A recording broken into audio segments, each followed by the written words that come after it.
इसमें सबसे बड़ी एक प्रॉब्लम आ रही थी हमारे पास टेस्टों की। प्राइवेट हॉस्पिटल्स हमारे टेस्ट नहीं करते थे, हम टेस्ट करवाते थे पंजवानी से या ईसा लैब से, जिसको कई डॉक्टर्स नहीं मानते थे।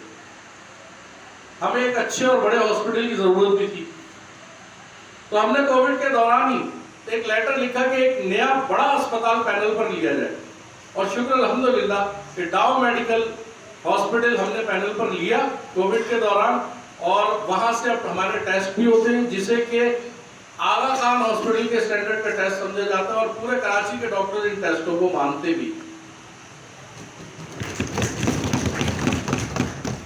यहाँ एक प्रॉब्लम आई सेंटर और इंस्टीट्यूट्स के साथ। सेंटर और इंस्टीट्यूट्स के मुलाजमीन के लिए तिब्बी सहूलियात बंद कर दी गई। उनसे कहा गया कि जनाब आप अपने सेंटर्स और इंस्टीट्यूट के थ्रू अपने लिए कोई अलग मेडिकल पॉलिसी बनाएं। जामिया कराची आपकी मेडिकल पॉलिसी को मजीद होल्ड नहीं कर सकती।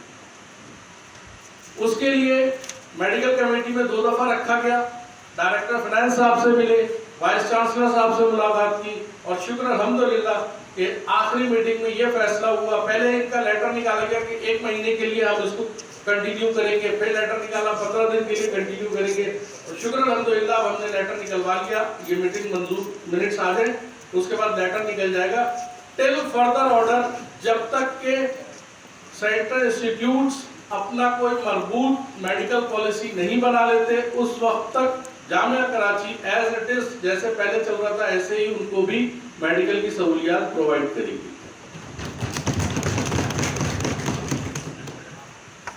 अच्छा, आप लोगों के इल्म में होगा कि पाकिस्तान के कई, बल्कि मैं ये कहूँगा ज्यादातर डिपार्टमेंट्स ऐसे हैं जहां पर मेडिकल इंश्योरेंस पर लेकर जाया जा चुका है, और ये हमारे यहाँ भी हुआ था 2014 या 15 में हुआ था कि टीचर्स अपना मेडिकल इंश्योरेंस पर ले गए थे, और एम्प्लॉयज ने, हम लोगों ने जाने से इनकार कर दिया था क्योंकि वहां मेडिकल की लिमिट आ रही थी।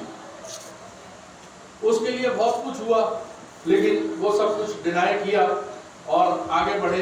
एम्प्लॉयज का मेडिकल हमने इंश्योरेंस पर नहीं जाने दिया, क्योंकि उसमें सबसे बड़ी प्रॉब्लम ये होती है कि मेडिकल में लिमिट लगा दी जाती है।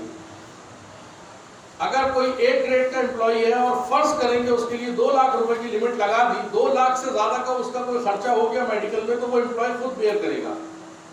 रात को 2 बजे कह देते हैं जी आपका मेडिकल की लिमिट खत्म हो गई, पेशेंट को घर ले जाइए, नहीं तो 2 लाख रुपए ले आइए।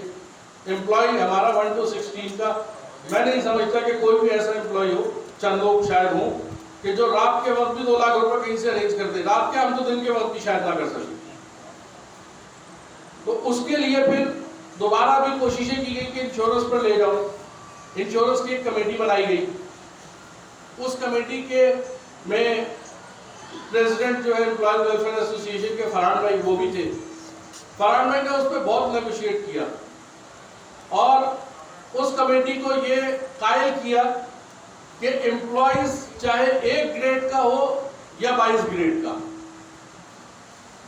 सबको मेडिकल की जरूरियात एक सी होती है। ऐसा कहीं नहीं होता कि 1 ग्रेड के एम्प्लॉय को पैराडोल 5 रुपए की मिलेगी, 22 ग्रेड के एम्प्लॉय को वही पैराडोल 20 रुपए में मिलेगी तो 5 रुपए की मिलेगी 1 को भी और 22 को भी। लिहाजा अगर इंश्योरेंस पर लेकर जा रहे हैं तो उसमें बहुत सी चीजें कवर करें जो कि पहले नहीं थी। ओरल साइंसेस का मतलब हलक, दांतों का इलाज, जबान का इलाज, ये उसमें कवर करवाया। प्लस तमाम 1 to 22 एम्प्लॉयज की लिमिट बराबर की गई। अगर एक 22 ग्रेड के प्रोफेसर को 5 लाख रुपए की लिमिट दी जाएगी तो एक 1 ग्रेड के एम्प्लॉय को, मैसेंजर को भी 5 लाख की लिमिट दी जाएगी।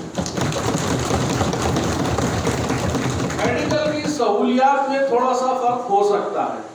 अब वो इस तरह के, अगर 22 ग्रेड के प्रोफेसर चाहते हैं प्राइवेट रूम लें तो ले लें, हमें प्राइवेट रूम की जरूरत नहीं है। उनकी लिमिट फिर जल्दी खत्म होगी क्योंकि प्राइवेट रूम के चार्जेस भी ज्यादा होंगे।